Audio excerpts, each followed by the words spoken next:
Democrats are projected to flip 27 House seats previously held by Republicans to take control of the lower chamber of Congress. But Republicans will hold on to and grow their Senate majority.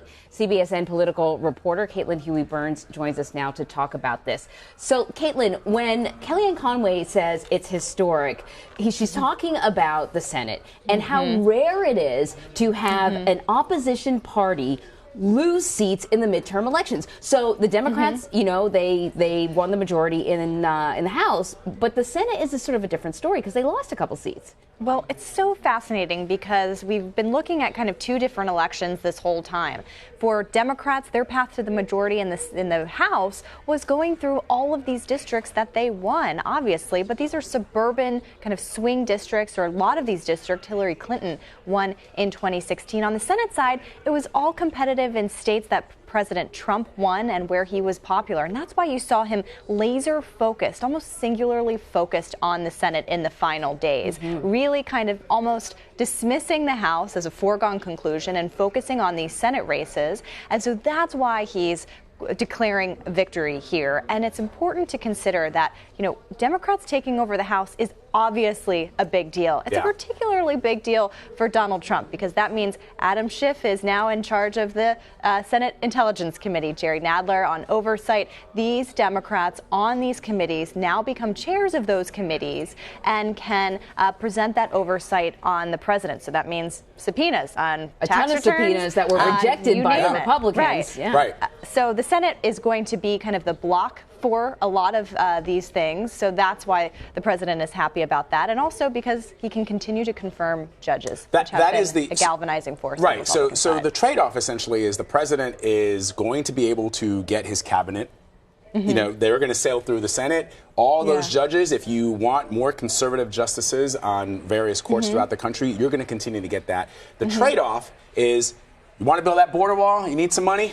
Got to go through Congress. Want to try to revoke, you know, birthright citizenship, like through an executive order? Can't do that legally because you got to go through Congress. And trade, you got to go through Congress. And as you point out, Caitlin, I mean, it's a very different world that the president is waking up to today because for the first time, he is going to be held accountable. There will be checks on his, what some people who do not support President Trump have said is his unfettered power, that he's never been checked by his own party, and now that's a different reality for him. Exactly. And remember, during the course of the campaign, he was warning against Democratic takeover of the House, saying that, you know, impeachment could come forward from a Democratic Congress or a Democratic House specifically. So we didn't hear on a candidate level, really, or at least Democratic candidates that I spoke with, talk about impeachment. But, you know, the president brought it up over and over again as kind of a warning sign to Republicans to come out and vote. You know, that worked on the Senate side, not on the House side. We'll see kind of how, if and how they can work together. Chuck and Nancy kind of back into the fold here. So I guess that's a follow-up question. You know, whether or not the president's tactics worked or not. You know, the couple of seats that they managed to flip were in states that he really spent a lot of time on. Missouri was, like, I think, the last big big rally that he brought out his star power panel of women. Right. So, I mean, we had heard, you know, reporting that Republicans wanted him to focus on the economy, and he had rebuffed that as a strategy. How do you interpret what we see today? Was he right? Well, when it comes to the Senate, he was. And I think, you know, this also demonstrates the way in which Donald Trump's hold on the party has really crystallized in a lot of ways. You're looking at the Senate majority increasing seats, and most, if not all of those candidates really had hitched their wagons to Donald Trump, thinking that running supportive of him would be key to success in those states that they needed to win, and they did. Look at the outgoing Republican lawmakers. Many of them considered moderates in their districts in the conference, in the Republican conference. A lot of them tried to carve out their own identities from the president, you know, campaigning that they would stand up to him if reelected. Wasn't able to work. And so you're seeing, as we go into this next Congress here next year, more, you know, Trump-like Republicans in a lot of places. So a couple of things. You pointed out the president endorsing Senate candidates. That seemed to work. But the House candidates that he endorsed, for example, remember Mark Sanford?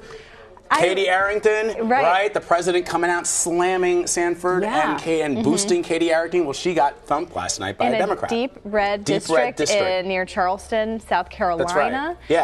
Yeah. That's Dave really important. Bratt, who unseated, I should say, Eric Cantor. Remember, that was a seismic change in the Congress. Exactly. But look at those districts. They're these suburban kind of districts that we've been looking at least, in that Virginia district, encompassed a lot of those women voters who were expressing anger about the president throughout this election. So a lot of these themes that we had been talking about over the course of the campaign kind of came to fruition. Who do the Democrats have to thank for the win in the House? Women? Is it women? Certainly women. We saw, at least in the early exit polls last night, a remarkable shift.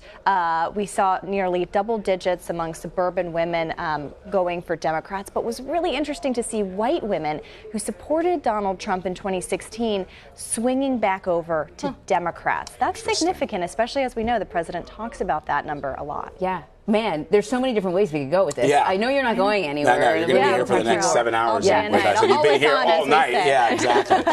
All right, Caitlin, thank you so much. Thank you.